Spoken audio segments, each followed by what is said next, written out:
So, a very good morning, everyone.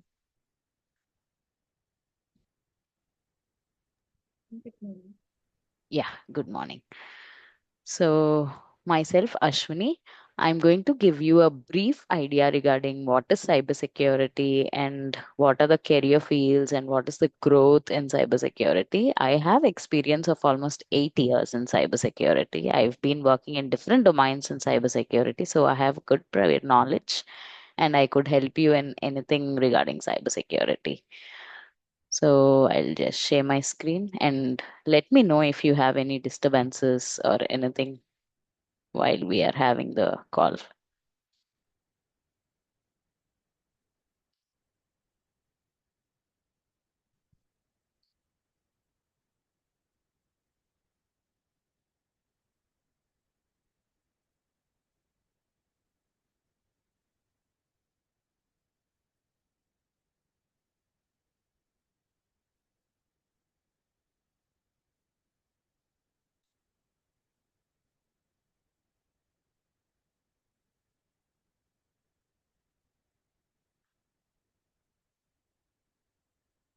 Hope my screen is visible to everyone and my voice is clear. Yes. Okay, fine. Just a second.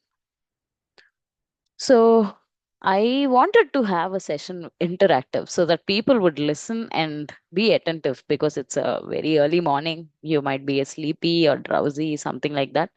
So, what is cybersecurity in anyone's point of view? Just to have a good interaction.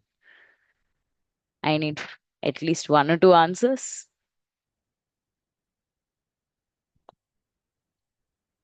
Just you can talk and tell. No problem.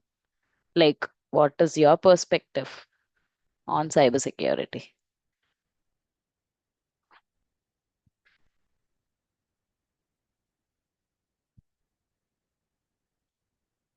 Any one of you? Okay, I'll only carry on. Fine.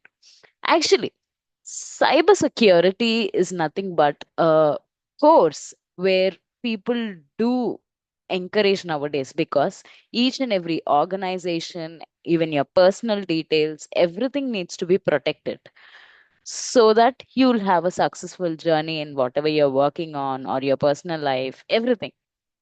So, in cybersecurity, nowadays, the current situations are growing, like cyber attacks, cyber crimes, everything are increasing. So everyone are focused in cybersecurity.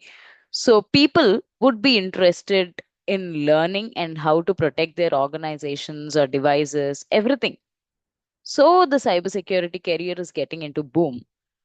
For example, if we go through what is cybersecurity, as here mentioned, like it is protecting people, data, cybersecure attacks, and from various technologies through different policies, unauthorized accesses, and breaches. Everything it could be secured and have a good platform in learning. So whenever you come across such type of things, like you might be having many doubts, do we have good career opportunities or good job opportunities? It is really a lot of market in the going situation. We have almost 3.5 million openings in global. I'm mentioning the numbers. And we have almost 32% vacancies, like different career opportunities. We have many jobs like related to each and every domain. You could consider finance, banking, healthcare domain. Every sector is having cybersecurity because each and every sector has data, platforms, applications, everything. Each and every data need to be protected. Otherwise, if it's lost, the data is lost, it might be leading to many circumstances, like we might be having personal loss or even our personal information loss, or even, for example, if you consider the top prime members in India, like might be Modi or any persons like PM, president, everything, their particular every inch of data is important whenever we compare to anyone else's data. So, for example, what is their banking details? It needs to be confidential. And what is their finance? Everything needs to be confidential.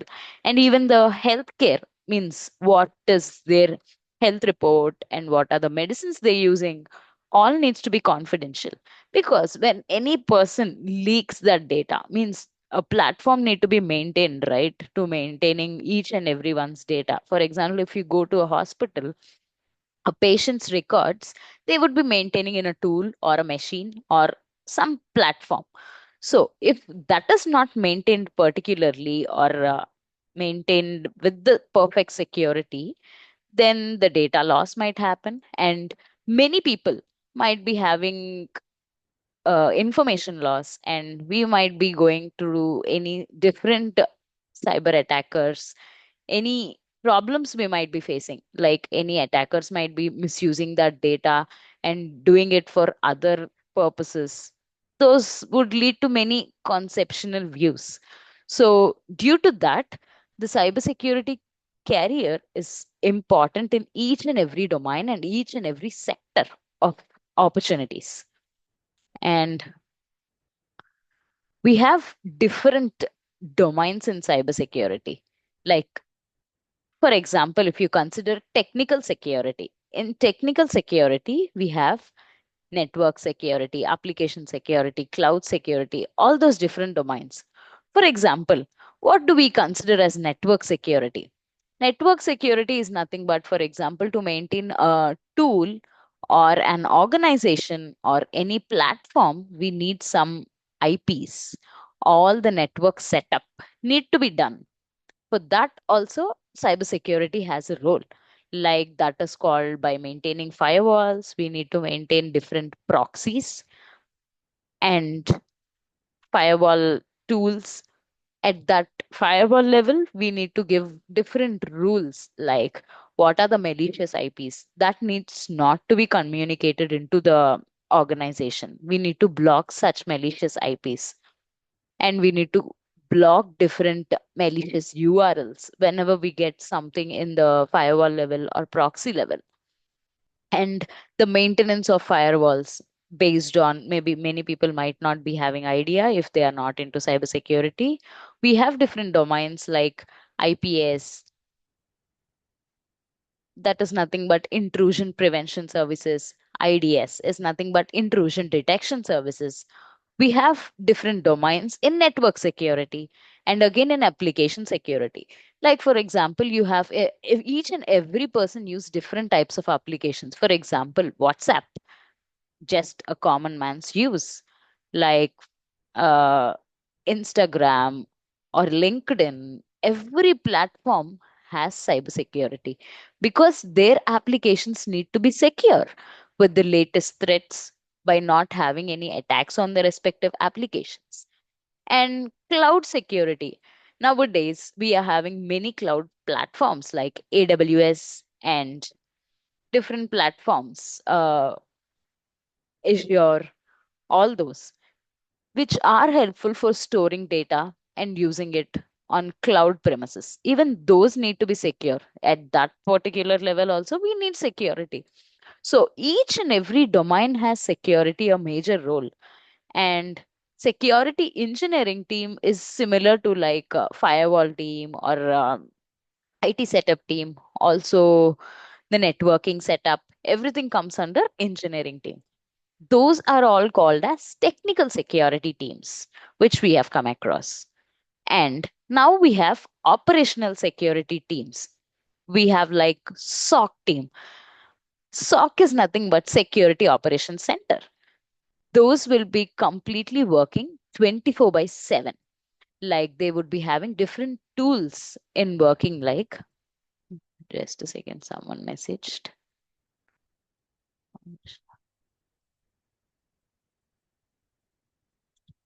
Not required. You can learn without even network level knowledge in cybersecurity. You can learn with the layman perspective also. For example, if you consider a SOC analyst, they might not be knowing every knowledge related to network security or any other different security domains. They might be coming as a fresher and completely easily could learn in any domain in cybersecurity, because most of the things are based on tools here. For example, in SOC analysis, you consider SOC is a continuous 24 by 7 process and which is running on tools. That is like, many people may be having idea or might not be having idea, I don't know. We use SIM tools. That is nothing but security information and event management tools. Those tools comes like Splunk, QRadar, ArcSight, and we have multiple tools on that. What do the basically SIM tools do? For example, if we consider I am logging on a machine, each and every mission needs to be having a SIM tool or a SIM device. So that in an organization, I'm mentioning, not your personal devices, in an organization, they always have a security tool on their respective machine, so that they will collect in the backend all the logs and push to the SIM tool like Splunk, QRadar, or ArcSight. The tools would be checking and collecting the logs and verifying all the IPs. We would be at the tool level, we would be giving few rules like what are the malicious IPs and what are the malicious URLs and any known attacker IPs or anything. So the tool will be blocking all those IPs and giving us the data. For a SOC analyst, they would be getting alerts. For example, if people might be getting few emails or any links, anyone are aware of phishing emails or anything? Just a thumbs up or a chat, just to have interaction. That's all.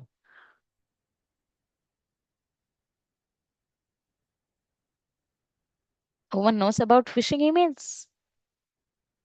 Yes, that's good. Yeah, I need some response so that people would be listening. I have confidence. Okay, good, good, good.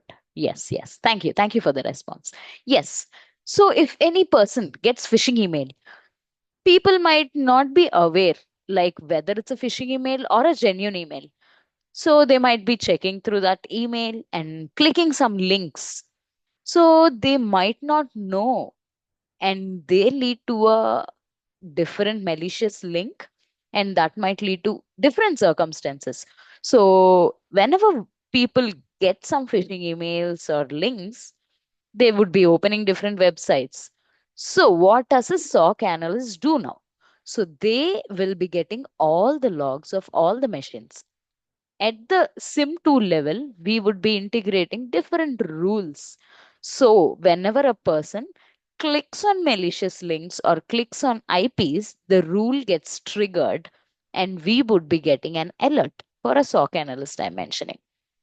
For if you get one alert, you would be checking all the logs of that respective person, and you will be analyzing from where did the alert go, like from what is the communication happened, why did the user click that link, and what is the source IP, what is the destination IP. Destination IP is nothing but the communication going for which IP. So we can go through what is the path and what is the link the particular attacker has clicked, and what, I mean, particular user has clicked, and what is the different mechanism going through after the link is clicked. All the information you can clearly track in a SOC tool or a SIM tool, you could consider. So, when a SOC analyst reviews such type of alerts, and then they would be raising an incident, the respective team will be working on those incidents. Like, I observed this type of communication. I need to block such type of IPs or such type of URLs. All that information will be provided in a incident form by a SOC analyst. So there comes the incident response team. We have specific teams to review those type of incidents. All those incidents will be reviewed by the incident response team. Like we have incident response analyst, manager, senior analyst, everyone. They will be reviewing and confirming whether it's a phishing email or a genuine email. And if they also have few doubts regarding such type of emails or such type of links, we even take help of threat hunting teams. Those always works on different malicious IPs, different malicious URLs, everything related to threat hunting. Means what are the threats in the current environment and what is going on, what are the latest malwares or what are the latest ransomwares going on in the global world. They would be having the data. They will be helping us and finding out whether it's a genuine email or a phishing email. After we come to a conclusion, like it's a phishing email, then the incident response team takes the technical support team's help, like for example, network team help to block the respective IP or URL at the level of firewall or proxy. So for a process for a particular link or anything is clicked by a user, backend, these many teams need to work. So this is the process will be going on in the backend. So each and every domain has different growth. So you no need to worry. Like if you don't have any security knowledge, also you can sustain, you can learn easily, and you can grow easily in cybersecurity. And here comes another domain that's nothing but digital forensics. Forensics team is nothing but after an attack is done. For example, a complete machine has already lost or someone clicked something. It may not be sometimes coming to the SOC tool or SIM tool. It already got damaged. That incident will be reviewed by forensics team. For example, a ransomware attack is already happened in some organizations. Sometimes people might be procured, uh, attacked with ransomware. At that point of time, digital forensics team will be reviewing each and everything. Similar to SOC team and incident response team, threat hunting team, we have digital forensics. They will be working only once after the attack has happened. Like then they will start collecting the logs of the each and every machine, how the attack got initiated, how a user got link, what are the logs and what are the services being tracked from that attacker machine to all the machines. How did the ransomware install on a respective machine, and how did it lead to different circumstances, and how it went till the compromise. So all those analysis will be done by digital forensics teams. And another domain we have governance and security risk. Governance and risk, we could be considered as GRC. There is another domain that is nothing but risk assessment, compliance management, security auditing, and policy development.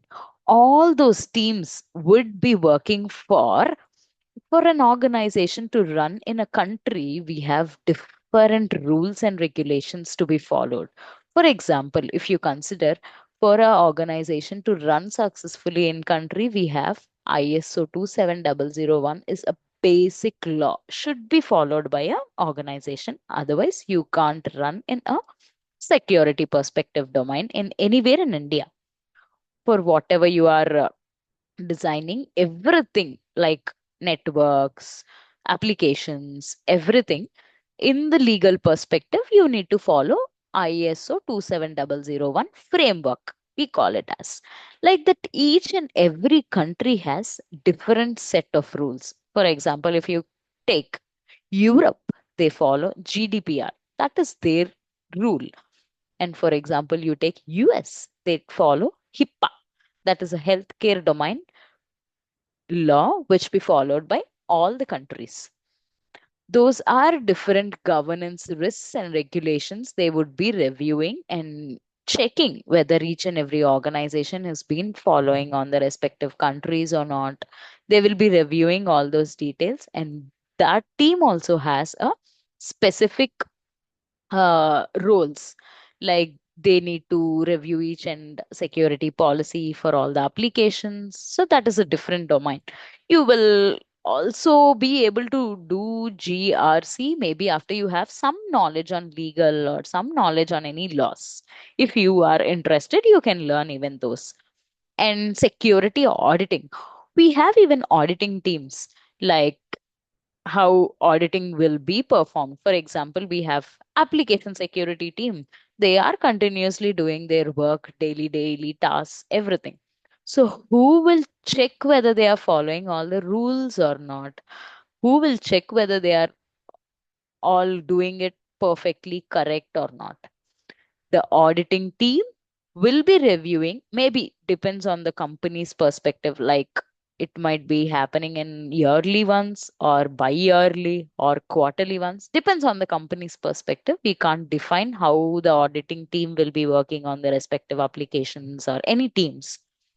They will be reviewing on particular parameters. The auditing team will be reviewing all those parameters and check whether the respective applications team is following all the regulations or not, whether the cloud team is following all the regulations or not, whether the network security team, whether the SOC team, whether the incident response team, whether all the teams are following the respective rules and regulations or not, the auditing team will be reviewing. And to deep knowledge, after you might be having a 5 years experience or 4 years experience, you can grow in deep, like specialized fields also we have, like penetration testing, threat intelligence, security consulting. All those will be under deep knowledge of cybersecurity things. Like for example, what is a penetration testing? Many people might not be having idea. Like we have different teams like vulnerability management team. Vulnerability management. What is vulnerability? Just to have interaction. Does anyone know what is a vulnerability? Any answers? Yes, no.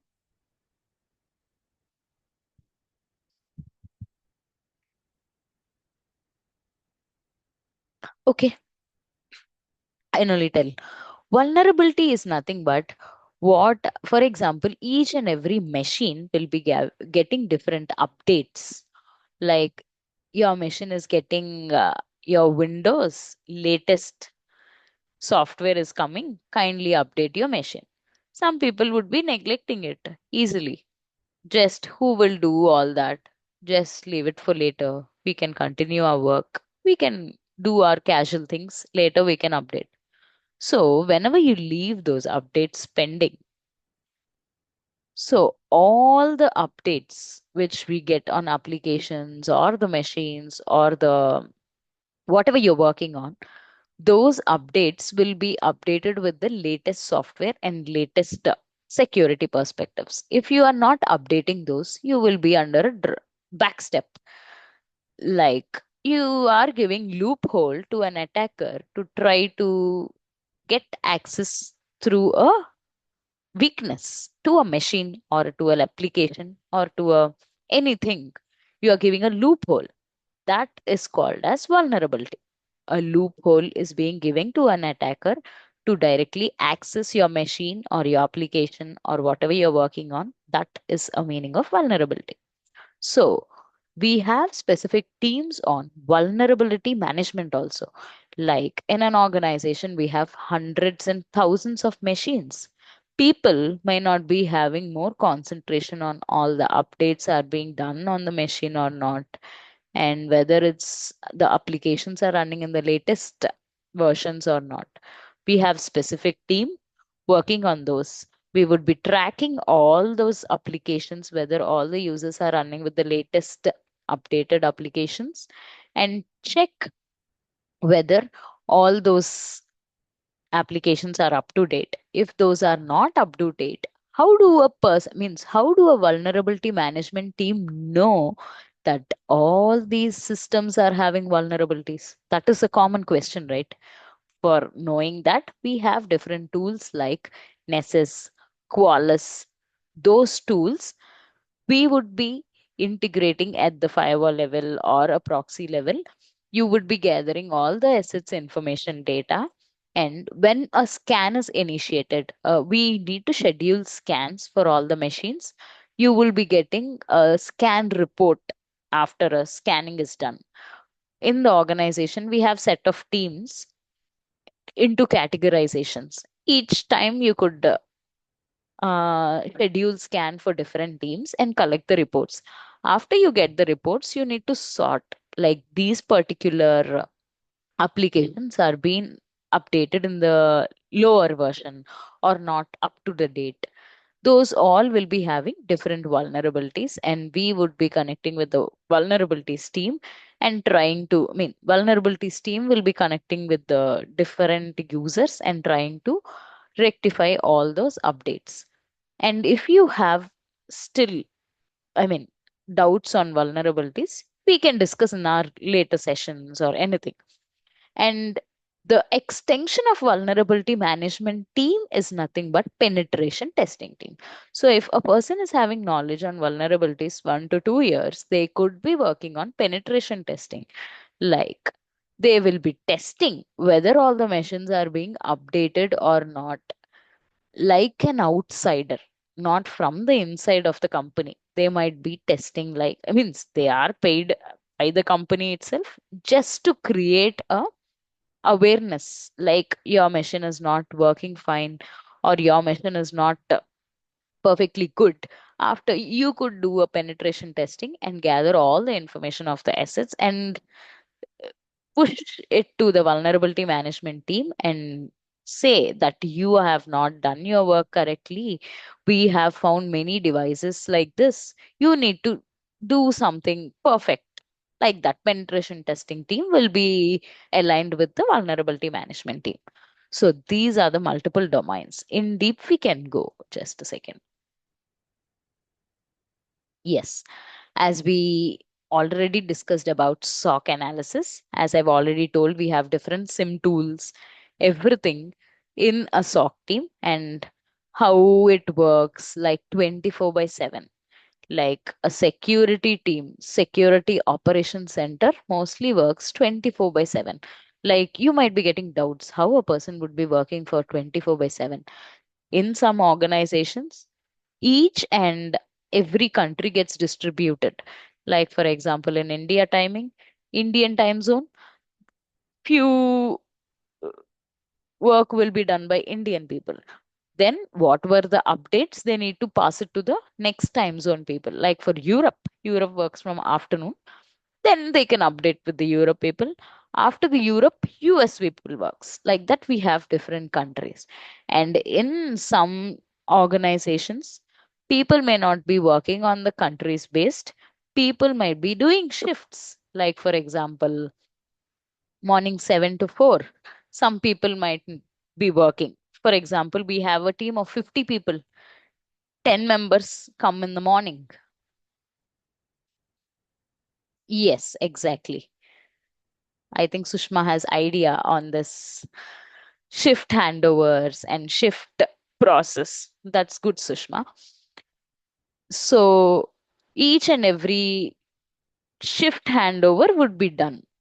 Morning shifts will be collecting what are the updates. Like SOC team mostly deals with alerts, as I've mentioned. uh, Low alert, medium alert, high alert. We have different types of alerts. So they will be discussing what are the updates, like we have observed these many alerts, this type of investigation we have done. So if you find anything similar to those, you can review our alerts or our incidents which are being raised by the SOC team and work for the next step. So the same process. Afternoon shift people, maybe like afternoon 2 to 11, they might be working for. They will be collecting all the shift updates and transferring it to the night shift people. Night shift might be from night 10 to morning 7. So the night shift people would be collecting handover from afternoon shift. And this is a cyclic process. Like people come in shifts and work in shifts and collect the handovers. And it's a cyclic process in few organizations. And in few organizations, we might be having shifts with the countries, and some organizations we will be having different people working in shifts. Both are good, and we don't uh, differentiate anything. It depends on the organization, that's all. And regarding cloud security is a normal platform. Like we have nowadays all on growing cloud like Azure, AWS, GCP platforms everywhere. All the data is nowadays storing in cloud. Like as we are buying even for Gmail, we are buying even for Apple Cloud, Google Cloud, everywhere. So if you are buying data from a cloud, you need to trust that, right? You need to have some trust that that data is secure. So protecting such type of data, cloud security teams will be dealing with the respective applications, what applications they are using and how it's been maintaining all the cloud platforms, and all the security things would be dealt by cloud security team. And next is security engineering team. There we have all the networks security team, and all the technical team also comes under network security team.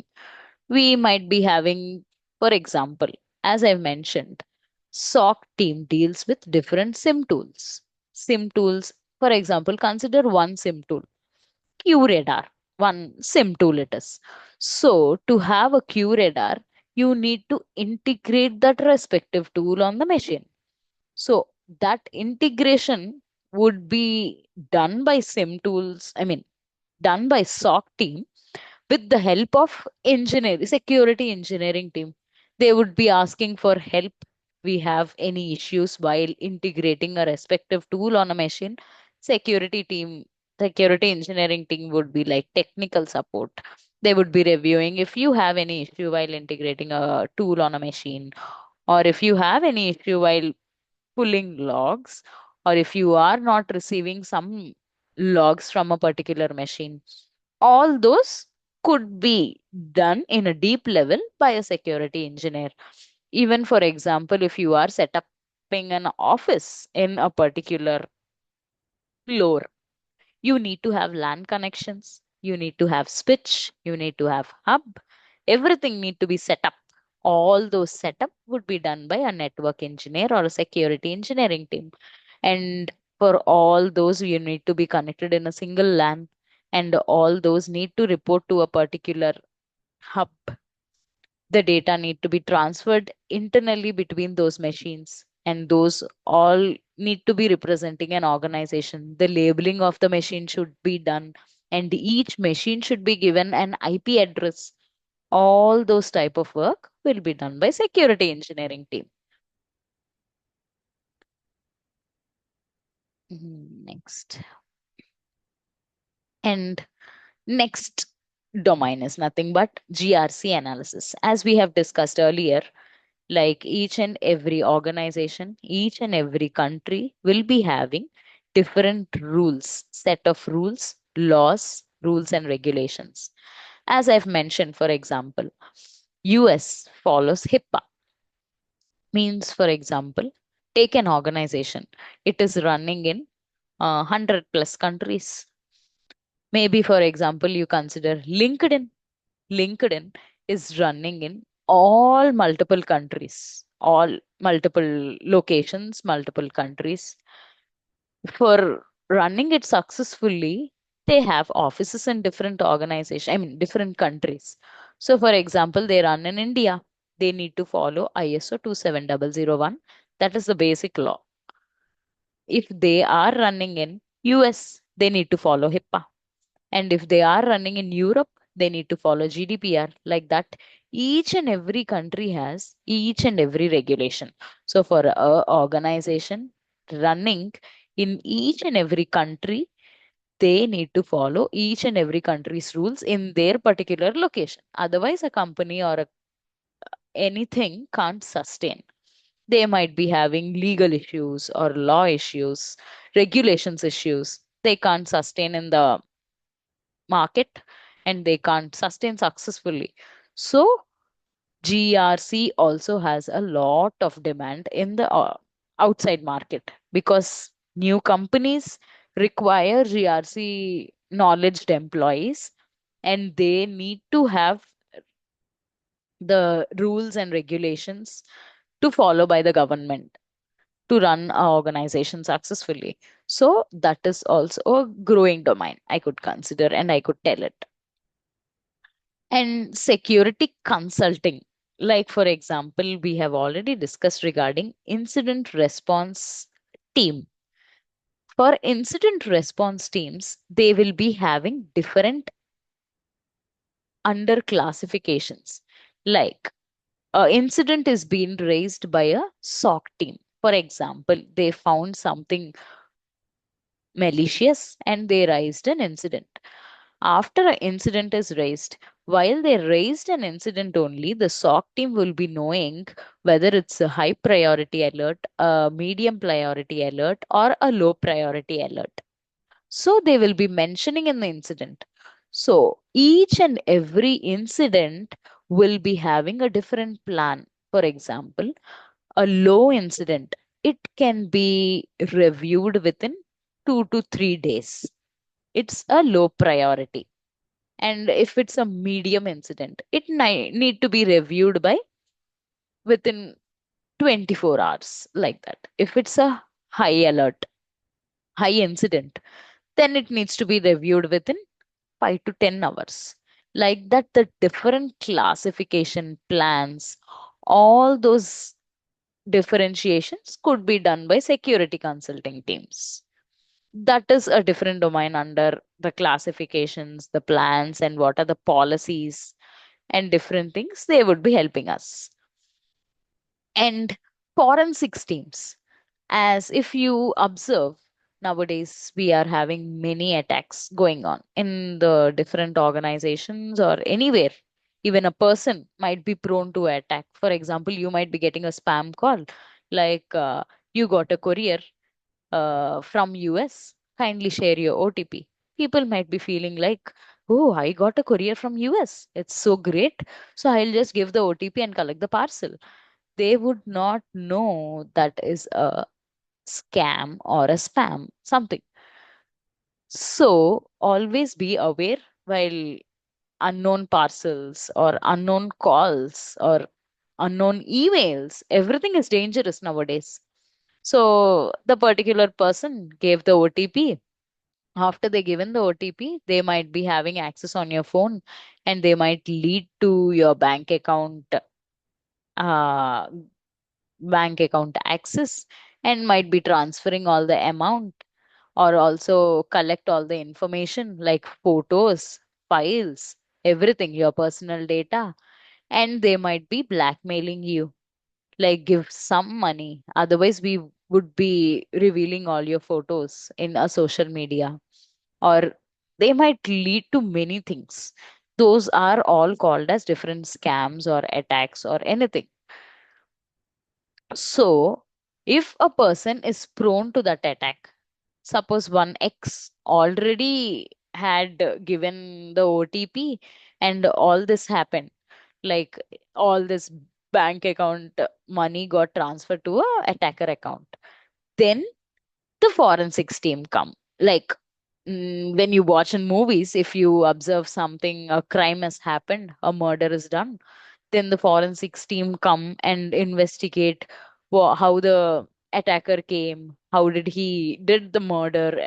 Similar to that, in the network level, in the security level, we would be doing digital forensics team. Like, after giving the OTP, how did the attacker try to gain the access of the respective bank account, and how did he get all the logs? And we would be doing reverse engineering to track the attacker with the IP address or the domain name, everything.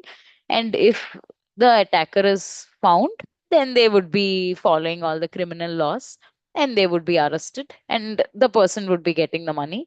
If the attacker could not be found, no one could help. It takes lot of time. If a person lost some money, then that is tough to sustain sometime, right? So we should be always careful, and that is the exposure of forensics team, how they deal with the attacks and how they reverse. I mean, how do they reverse investigate how the attack has happened? All those type of investigations and all the type of attacks. As I mentioned, an example of an individual person. Sometimes when we have an organization having a ransomware attack, maybe people might be aware of ransomware attack. As I've mentioned, people blackmailing, I mean, a attacker blackmailing an individual person for money. Ransomware is nothing but attacker blackmailing a big organization for money, for $1 million of money. So that is a ransomware attack. So then the forensics team would be investigating all the organization employees' logs and how did the ransomware attack happen? Who, from whose machine? How did he gain access? What are the things the attacker grabbed from the organization? What data is lost? What data got leaked? All those information would be completely investigated by forensics team, digital forensics. Okay, these are the domains. If anyone have doubts, can ask in any domain or anything. Any doubts till now? Any doubts you can ask, no problem. Even you can unmute and ask, I don't mind. Okay, fine. No, okay, okay, fine. Thank you for the response. Okay, yes. Now, how the levels of jobs are there in these all domains, we could be discussing on this. For example, if you are a fresher, like zero experience, you would be given a job at entry level. Like you would be giving training. I mean, for a few months, you would be given training. You would be undertaking different courses and learnings at the entry level. After you get an experience of 2 to 3 years, maybe you have a basic knowledge on dealing with, for example, first comes SOC analyst, where you have zero knowledge. You will be getting trained like how to investigate alerts and how to view an incident. All those things will be trained in different roles, like engineer, junior security engineer. They would be given a basic knowledge on firewalls, proxies, how to add malicious IPs at the firewall level, how to add genuine IPs, and how to block the traffic. All those trainings will be given at the entry level. After you join an organization, this will be the role while you are at the 0 to 3 levels of experience. After you increase your experience, like 3 to 5 years of experience, you would be given a mid level. It is a basic I'm mentioning. Each and every organization has a different categorization. This is the basic one I'm telling, like how the people follow. But in different organizations, the numbers might be varied, the position names also might be varied. These are not fixed. The role name would be changed, the role experience also might be changed. This is the basic knowledge I'm mentioning. So for the mid level, you'll be having a 3 to 5 years of experience. And in a senior level, after 5 plus, you are a good knowledgeable security person, then you will be having a 5 to 7 or 8 years of experience in your senior level. So after the senior level, you might be, maybe that depends on your performance and your organization rules and the organization categories of experience, you might be moved to executive levels. In executive levels, people might be mostly after 10 plus. You shouldn't expect before 10 because they would be checking different parameters, whether the person is completely knowledgeable and whether the person is completely able to guide different people and different situations, and all the security knowledge need to be there. It's not only based on the experience but also based on the knowledge. Sometimes people might be having 10 plus years of experience or 15 plus years of experience, but they are not up to the level of mark in the knowledge. They might not be knowing some parameters, they might not be knowing some situations. So those people may not be given the executive levels of experience. So it depends on the perspectives and depends on the organizations. This is the basic level we follow. So for entry level, like 0 to 3 years of experience. For a mid level, you could consider 3 to 5 years of experience. For a senior level, 5 to 7 or 8, depends on the organizations. And executive level, mostly after 10 plus, not below then.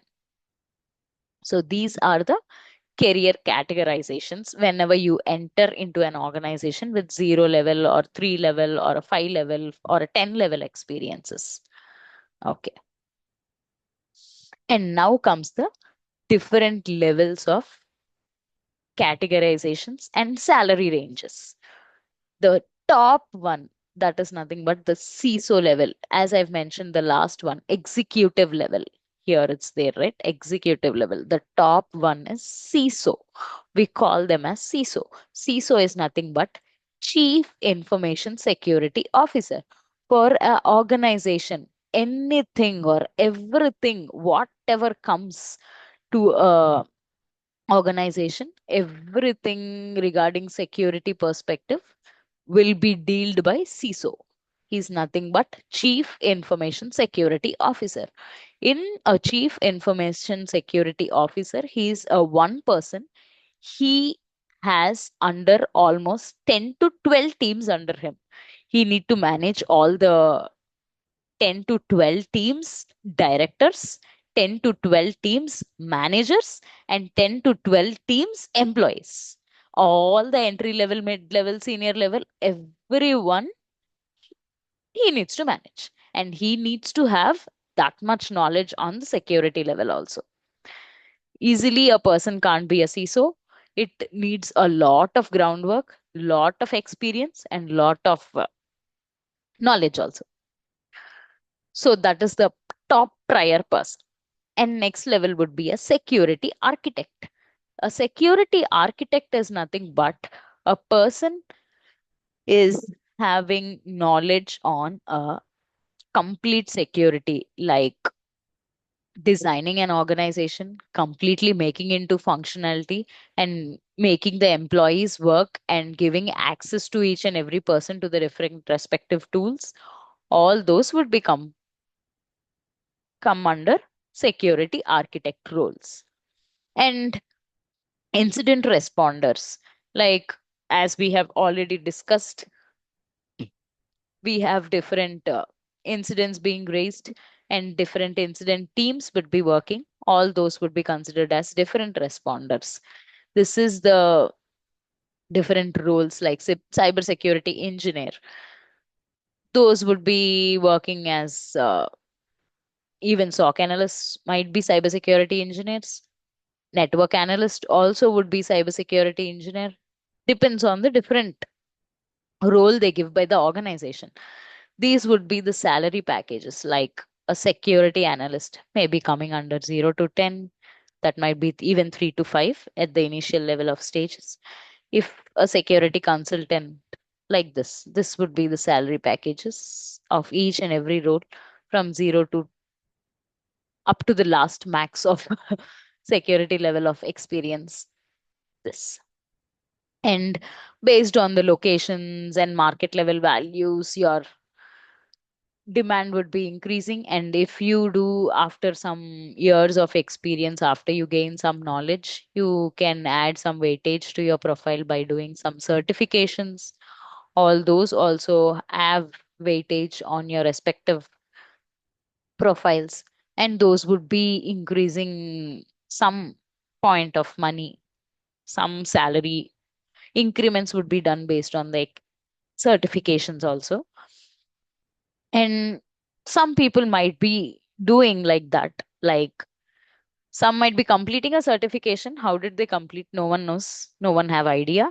And if you come into the real time or real work, they might not be applying those skills. Then they won't be considered as a certified person.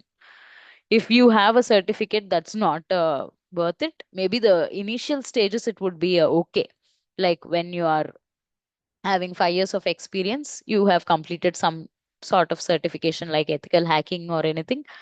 After you join in an organization, after you're working on your daily tasks, if you don't if the person is not having that knowledge and not implementing those type of steps in work, they might not be considering their certification, I would say.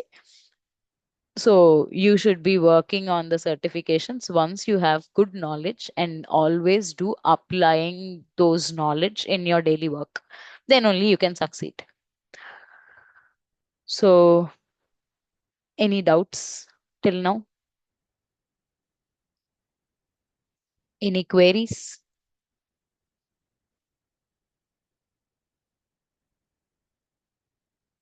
No. Good. So hope everyone are more enthusiastic, more interested to learn and each and everything in cybersecurity. And I wish everyone should be growing well in cybersecurity. And it's not a small domain. It is a everlasting domain, I could say. It is a continuous learning.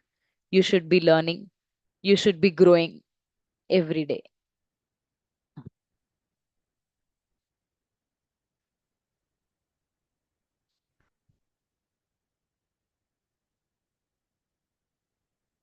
Yes.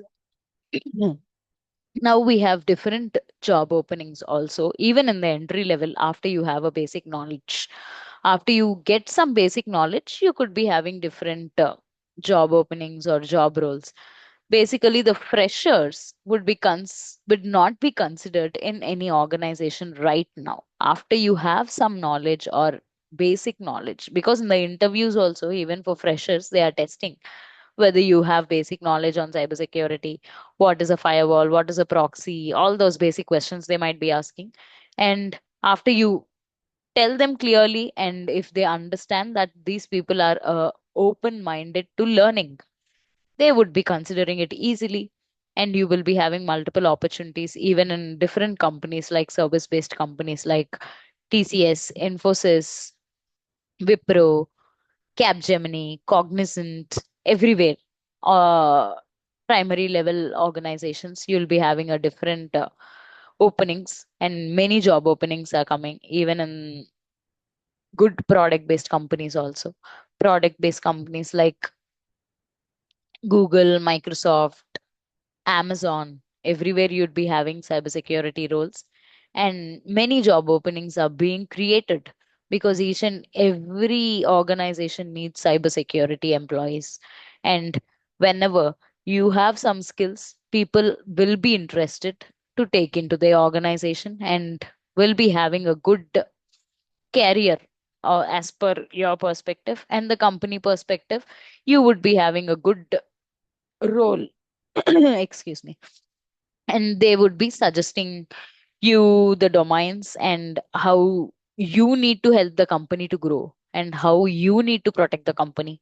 All those types of different roles will be there. Do not worry about the job openings. We have plenty of job openings. Try to gain knowledge, try to learn. That is the first step, I would say. Still, any other things or any other doubts?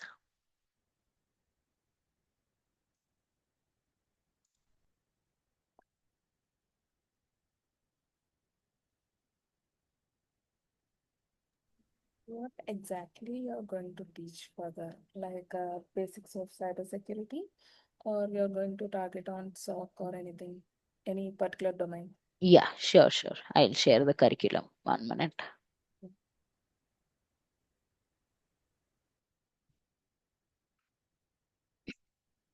So, this is the curriculum. First, we'll have the introduction to cybersecurity, all the parameters, all domains, everything. You'll get knowledge, basic knowledge of cybersecurity. And after that, a bit deep level into introduction of Linux OS, because everywhere we use all these OS, Linux, what in especially networking or in especially designing of the networks or even integrating those networks, everywhere the cybersecurity comes. And you'll be learning basics of Linux OS, and later you'll be going into the fundamentals of Linux OS. And after that, these are all networking basic knowledge like OSI and TCP models, how do they work, and what is IP addressing, subnetting, all those you would be coming across through. What are the routing fundamentals, switching concepts, network technologies and architecture, what are the different architectures they follow in any organizations or any offices everywhere, and what are the networking fundamentals. How is a LAN? How is a WAN? What are those? How do they work? And what is a switch? What is a hub? Everything you could be knowing in networking fundamentals. And what are different ports? What are the port numbers of each and every websites or applications? Or what are the protocols we need to be following, like HTTP, HTTPS, all those are considered as protocols. And network security, web application security, SDLC model, everything we would be getting, and networking fundamentals, how the testing is done, how the review process, separation of developments, testing and production, SDLC life cycle, everything. And basic for a fresher, we always teach SOC because that is a knowledgeable domain for especially freshers. Introduction to SOC 1. We have different tiers also in SOC, SOC 1, SOC 2, SOC activities, and what are the common attacks, types of vectors, threat agents, what are the latest malwares, generalized attack process, malwares and attack types, ISMS and policies and procedures. What are the different types of infosec policies? How do we secure incident response policies? How do we secure an organizations? What are the policies need to be followed? All those we can discuss. And cybersecurity controls, identifying management, authorization, access control lists, change management process, patch management, and encryption techniques. Like we have the data need to be encryption done. How the encryption works on the asymmetric keys, symmetric keys. What are the digital signatures? How is the data stored securely? Public key infrastructure, risk assessments, all the type of approaches to cybersecurity, different approaches to risks, third party risks. What is risk analysis? Managing risks. How do we prevent risk into an organizations? Penetration testings. What are the phases of penetration testings?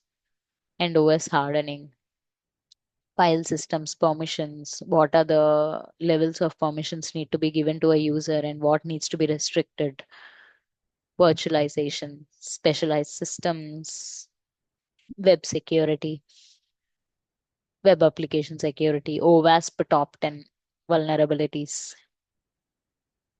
and cloud security and disaster recovery. All these we would be giving in coming sessions. Yeah.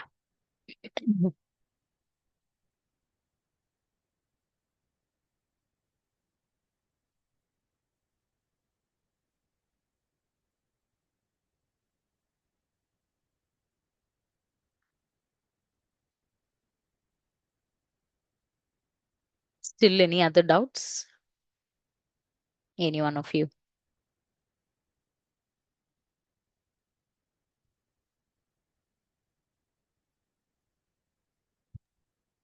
How many days this training is going to be? It would be almost like 30 to 45 days. Okay. While coming to the SOC, can you give an explanation regarding Curad or anything regarding that too? Yeah. Yes, we would be coming across different tools and we could be explaining all those tools, but we may not be going deep into the tools because we may not be having accesses. To buy a tool, we need to invest some money, and Organizations do buy tools, not private coaching centers can't buy tools and give accesses. I have an experience of one Okay. year, so I'm Mm-hmm. working on Curator and AppSite. So Oh, just nice. wanted to expand. That's it. Yeah, yeah, of course, of course. You will be having good exposure on all those and how you write different rules in the QRadar and ArcSight also we can deal with, Oh, and what are the different circumstances and how the alerts are being investigated and how those are being converted into rules, how the false positives are easily filtered. All those types we can discuss.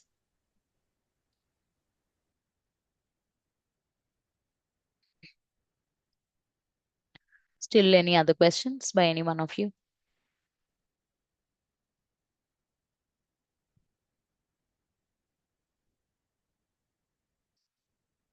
Okay, good to go. Thank you everyone for joining. Have a good day. Thank you.